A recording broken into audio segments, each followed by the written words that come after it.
자, 여러분, 오늘 해설에서는 요즘 음악 산업을 그야말로 뒤흔들고 있는 진짜 흥미로운 주제를 하나 파헤쳐 볼까 합니다. 옛날 그 딱딱하고 어색했던 기계음, 다들 기억하시죠? 근데 이제 인공지능이 그런 신기한 장난감 수준을 완전히 벗어났습니다. 도대체 어떻게 인간의 마음을 찡하게 울리는 진짜 감정이 담긴 예술을 창조해내기 시작한 걸까요? 단순한 밈이나 유행을 넘어서 이제는 주류 엔터테인먼트의 한복판에 우뚝 선 가상 아티스트들의 세계. 지금 바로 들어가 보겠습니다. 본격적으로 시작하기 전에 이 질문부터 한번 던져보고 싶네요. 차가운 코드로 뭉쳐진 기계가 도대체 어떻게 마음이 갈기갈기 찢어지는 듯한 시련의 아픔을 노래할 수 있을까요? 사실 이 질문은 최근 엄청난 팬덤을 모은 가상 아이돌 플레이브의 성공 비결을 푸는 핵심 열쇠이기도 합니다. 플레이브 멤버들이 데뷔 초반에 라이브 방송을 하다가 막 몸이 물체를 통과해버리는 몸뚫림이나 멈춤 같은 기술적 렉을 겪었거든요. 근데 진짜 놀라운 건 이 완벽하지 않은 버그들을 숨긴 게 아니라 오히려 멤버들이 막 당황하면서 수습하는 찐텐, 즉 진짜 인간적인 서사로 승화시켰다는 겁니다. 완벽하지 않은 기술의 결함이 오히려 팬들과 끈끈하게 정서적 교감을 나누는 계기가 된 거죠. 완전 역발상 아닌가요? 자, 그럼 섹션 1, SBS와 SVC 기술의 해부입니다. 이 마법 같은 일의 진짜 기술적 배경을 한번 뜯어보죠. 이 두 기술, SVS와 SVC의 차이는 확실히 짚고 넘어갈 필요가 있습니다. 먼저 SVS, 가창 음성 합성은요, 아무것도 없는 백지 상태에서 가사와 악보만 딱 던져주면 AI가 알아서 노래를 부르는 겁니다. 백지 위에 완전히 새로운 오리지널 대본을 쓰는 거랑 똑같아요. 주로 가상 아이돌이 아예 새로운 신곡을 낼 때 쓰죠. 반면에 SVC, 음성 변화는 누군가 이미 감정을 듬뿍 담아 부른 노래에서 창법이랑 감정선을 싹 놔두고 딱 음색만 특정 가수의 목소리로 갈아 끼우는 겁니다. 완벽한 보컬 코스프레라고 보시면 딱 맞습니다. 우리가 요즘 듣는 AI 음악들은 전부 이 두 기술이라는 양대 산맥에서 나오는 거죠. 이어서 섹션 2, 감정을 연산하는 AI입니다. 여기서부터가 오늘 해설의 진짜 하이라이트입니다. 기계가 감정을 갖는다는 게 마법이 아니라 사실 엄청난 계산의 결과거든요. 1단계로 음향 신호를 쫙 스캔해서 인식하고 2단계에서 특징 벡터라는 걸 쏙쏙 뽑아냅니다. 그리고 대망의 3단계. 여기서 SVS와 SVC 엔진이 진짜 진가를 발휘합니다. 방대한 통계적 모델링을 싹 돌려서 그 가수 특유의 파르르 떨리는 비브라토나 아주 미묘하게 숨쉬는 타이밍 같은 진짜 조그만 인간적 습관들을 완벽하게 재현해내는 거예요. 예전 기계음처럼 딱딱하지 않고 소름 돋게 사람 같은 이유가 바로 이렇게 미세한 표현들을 수학적으로 쫙 분석해서 복제해버리기 때문입니다. 여기서 기능적 감정이라는 엄청난 돌파구가 등장합니다. 엔트로픽이라는 회사 다들 들어보셨죠? 이들이 AI 신경망 내부를 들여다봤더니 놀랍게도 인간의 우울함이나 기쁨, 불안 같은 것에 반응하는 171가지의 내부 신호 패턴을 찾아낸 겁니다. 이게 무슨 뜻이냐고요? 이제 AI가 앵무새처럼 소리만 흉내내는 게 절대 아니라는 겁니다. 상황의 앞뒤 맥락을 딱 이해하고 거기에 맞춰서 감정적인 무게까지 싹 실어서 반응할 수 있게 되었다는 거죠. 정말 엄청난 발전 아닌가요? 화면에 보이는 이 숫자, 85%. 이게 감이 좀 오시나요? 방금 말씀드린 그 기능적 감정이 생성형 적대 신경망, 우리가 흔히 아는 그 GAN 기술이랑 딱 결합을 하니까 AI의 감정 전달 정확도가 무려 85%까지 훌쩍 뛰어 올랐습니다. 솔직히 우리가 기계가 부르는 슬픈 발라드를 듣고 나도 모르게 눈물이 핑 도는 이유가 바로 이 무시무시한 수학적 정확도 덕분인 셈이죠. 사실 우리가 와, 진짜 사람 같다 라고 느끼는 포인트는 완벽함이 아니라 그 불완전함에 있거든요. SBS랑 SBC 기술의 결정체라고 불리는 슈퍼톤의 소나 스피치2 같은 걸 보면요. 그냥 노래만 냅다 부르는 게 아닙니다.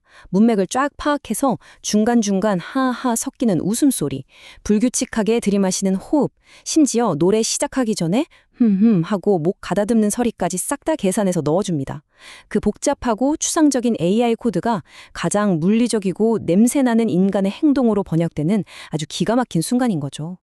근데 아무리 목소리가 리얼해도 라이브 무대에서 팬들이랑 티키타카 할 때 막 1초, 2초씩 딜레이가 생기면 바로 환상이 와장창 깨지겠죠. 그래서 슈퍼토닉 같은 엔진들은 아예 이 무거운 연산 작업을 저 멀리 있는 거대한 클라우드 서버로 보내지 않고 기기 자체, 즉 온 디바이스에서 실시간으로 다 처리해버립니다. 딜레이요? 제로에 가깝죠. 덕분에 스레디 가상 아이돌들이 시각적, 청각적 버퍼링 하나 없이 팬들이랑 즉각적으로 소통하면서 완벽한 몰입감을 지켜내는 겁니다. 자, 그럼 무대를 좀 넓혀서 섹션 3. 가상 아이돌 시장의 폭발적 성장입니다. 이 엄청난 기술들이 과연 시장을 어떻게 바꾸고 있을까요? 2033년까지 가상 인플루언서 시장 규모가 무려 1117억 8천만 달러에 달할 거란 전망이 나왔습니다. 우리 돈으로 환산하면 150조 원이 넘는 엄청난 돈이죠.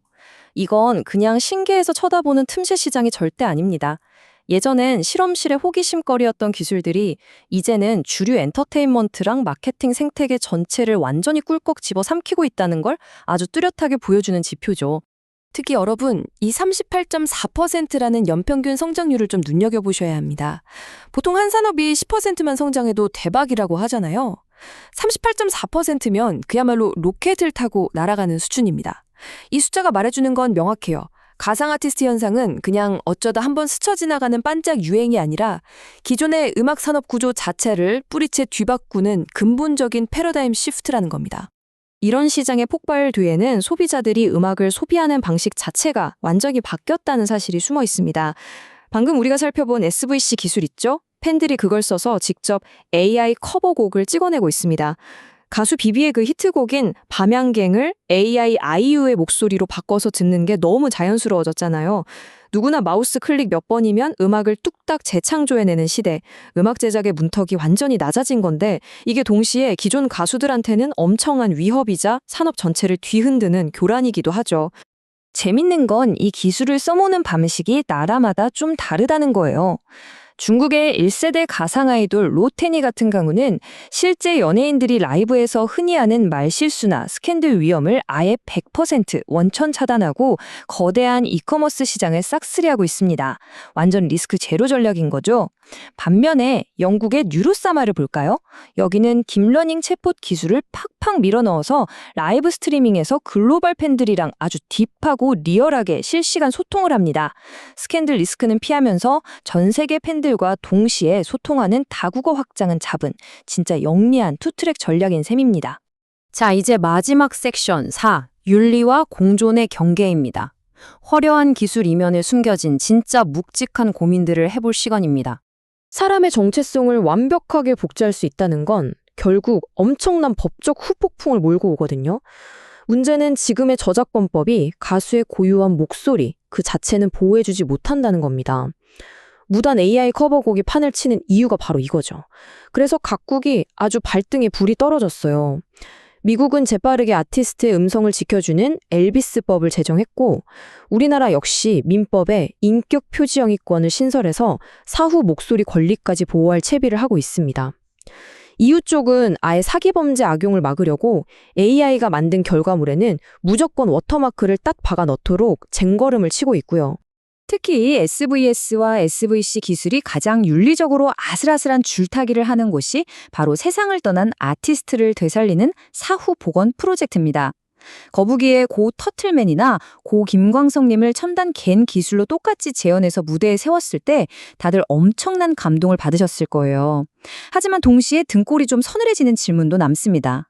기술이 우리의 그리움을 달래주는 건 참 좋은데 정작 고인의 생전 의사나 유족의 진짜 속마음은 어떨까요? 추억과 윤리, 그 사이 어딘가에서 우리는 계속 고민할 수밖에 없는 거죠. 결국 이 폭발적인 AI 전성 시대를 지속 가능하게 롱런시키려면 세 가지 안전장치가 필수적입니다. 첫째, 실시간으로 감정을 교류하는 인터랙티브 AI 기술을 훨씬 더 섬세하게 다듬어야 하고요. 둘째, 아티스트들의 고유한 권리를 철통같이 지켜주는 강력한 퍼블리시티권 제정이 시급합니다. 그리고 마지막 셋째, 남의 목소리로 창작을 했다면 원작자에게 정당하게 수익이 돌아가는 공정한 로열티 시스템을 무조건 만들어야 합니다. 인간의 존엄을 지키면서 기술을 활용하는 생태계, 이게 우리가 가야 할 길이니까요. 오늘 해설을 마무리하면서 여러분께 이 질문을 하나 툭 던져놓고 싶습니다. 점점 더 사람 같아지는 이 인공지능 가수들은 결국 우리 인간 아티스트들의 무대를 빼앗으러 온 무시무시한 침략자일까요? 아니면 우리가 미처 상상조차 못했던 창의성의 끝판왕으로 우리를 이끌어줄 새로운 파트너일까요? 기술의 발전이 그려나갈 우리 음악 산업의 다음 페이지, 과연 어떤 모습일지 한번 깊게 상상해 보시기 바랍니다. 오늘 준비한 내용은 여기까지고요. 다음 시간에도 더 흥미롭고 꽉 찬 해설로 찾아오겠습니다. 감사합니다.